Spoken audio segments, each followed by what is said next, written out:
বিসমিল্লাহির রহমানির রহিম। আসসালামু আলাইকুম রহমতুল্লাহি ওয়া বারাকাতুহু। আমি মোহাম্মদ হারুন মণ্ডল, সয়েল সায়েন্টিস্ট। তো আপনাদেরকে এতটুকু আশ্বস্ত করতে চাই, যেহেতু কৃষক ফ্যামিলির বা কৃষক পরিবারের সন্তান আমি, আমাদের কৃষি জন্মগতভাবেই আমরা কৃষির সঙ্গে এক ধরনের সম্পৃক্ত। তো আমি যে বিষয়ে আজকে একটা ভিডিও তৈরি করলাম বা করতেছি, তা হচ্ছে আগাছা দিয়ে আমাদের এই জমিটাতে বেগুন লাগানো আছে। 27 শতাংশ জমি, 27 কাঠা, 27 কাঠা, আড়াই কাঠায় 2.5 শতাংশ 1 কাঠা, 27 কাঠায় আছে এখানে। তো আমি যে বিষয়ে তথ্য দিচ্ছি বা নেওয়ার চেষ্টা করব, তা হচ্ছে যে এই জমিটাতে আমার একসঙ্গে আদা প্লাস বেগুন লাগানো আছে। এটা হচ্ছে সিজনে মৌসুম ভিত্তিক বেগুন না, অফ সিজনে যে বেগুনটা পাওয়া যায় সেই বেগুনটা। তো এই এই এই জমিটা ছাড়াও আরও এরকম 3টা জমি আছে আমার, অর্থাৎ মোট 3 বিঘার মতো, 3 বিঘার কাছাকাছি হবে। তো আমি যে জিনিসটা নিয়ে খুবই চিন্তিত বা যেটা নিয়ে আমি কথা বলতে চাচ্ছি, তা হচ্ছে যে এই ধরনের একটা জমি থাকলে আগাছা হবে, এটা স্বাভাবিক, কিন্তু এই আগাছাটা নিয়ে অনেক টেনশনে পড়ে গেছি আমরা কৃষকরা। যেহেতু আমরা রংপুর জেলার মিঠাপুকুর থানা, আমাদের শস্য ভান্ডার খ্যাত।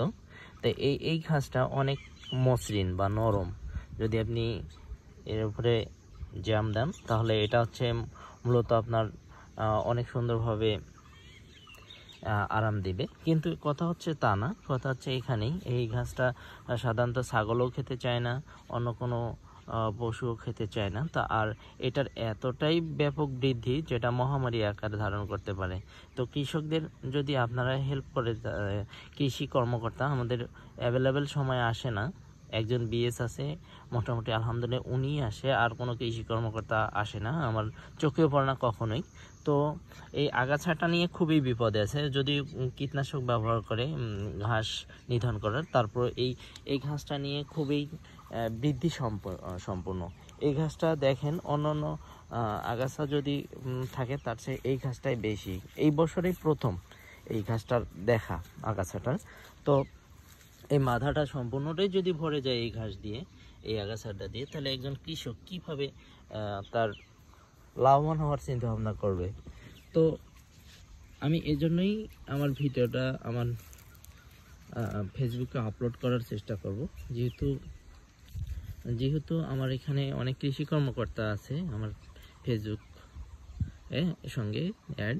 আমি তাদেরকে এতটুকুই তাদের কাছে অনুরোধ করব, আপনাদের যদি এ বিষয়ে কোনো তথ্য থাকে এই ঘাসটা নিধন করার জন্য, তাহলে কৃষকরা অনেক লাভবান হবে। যেহেতু আমাদের কৃষকরা আগে থেকেই জানেন যে আমরা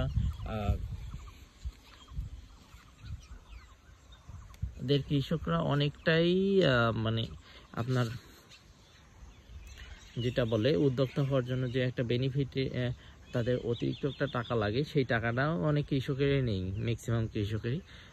অনেক কৃষক আছে বর্গা চাষি, সেক্ষেত্রে যদি আমার জন্য সমস্যা না হলে অন্য কৃষকের সমস্যা হবে। আর দ্বিতীয়টা হচ্ছে, যেহেতু আমরা লাভের আশায় কৃষি কাজ করি বা চাষ করি, তাহলে লাভের জন্য কাজ করতে গেলে আমার অবশ্যই এই আগাছাটা নিধন করতে হবে। আর আগাছা নিধন করতে গেলে অবশ্যই এর পিছনে আমাদের শ্রম দিতে হবে। যেহেতু এটা এই যে উঠে সম্ভব হচ্ছে না, সেজন্য আমাদের একটু উপকার করতে হবে। তো এদিকে দেখেন যে এদিকে ঘাসেই উঠে নেই, অর্থাৎ আগাছাই ওঠে নেই। আর ওই জায়গাটা দেখেন, ওই জায়গাটায় সম্পূর্ণটাই আগাছা দিয়ে ভরে গেছে। তারপরে ওই আগাছাটার নাম পর্যন্ত আমরা সবাই জানতেছি না। তো আমরা এতটুকুই আমি জানতে চাচ্ছি বা চেষ্টা করতেছি। আপনারা যদি লাইভে বা আমার ভিডিওটা দেখে থাকেন, আমাকে অবশ্যই একটু হলেও জানাবেন, যেহেতু আমাদের এই ঘাসটার সম্পর্কে কোনো তথ্য জানা নেই। আর এই ঘাসটার ব্যাপক বৃদ্ধি, এর ধ্বংস নেই। এর যদি একটা পাতা পড়ে যায়, ধরে নেন আমি সব উঠাই নিলাম, এই পাতাটা পড়ে গেল, এই পাতাটাও কিন্তু একটা গাছে রূপান্তরিত হবে। একটা পাতা হলেও এই গাছে রূপান্তর হচ্ছে। তো আমি চেষ্টা করব বা জানার চেষ্টা করব, আপনারা যদি কৃষি কর্মকর্তা থেকে থাকেন অবশ্যই আমাকে এতটুকুই যে হেল্প করবেন, যেন আমি ঘাসটা বা আমাদের ঘাসটা নিধন করতে পারি আমরা এই আগাছাটা। ধন্যবাদ সবাইকে। আসসালামু আলাইকুম রহমতুল্লাহি ওয়া বারাকাতুহু।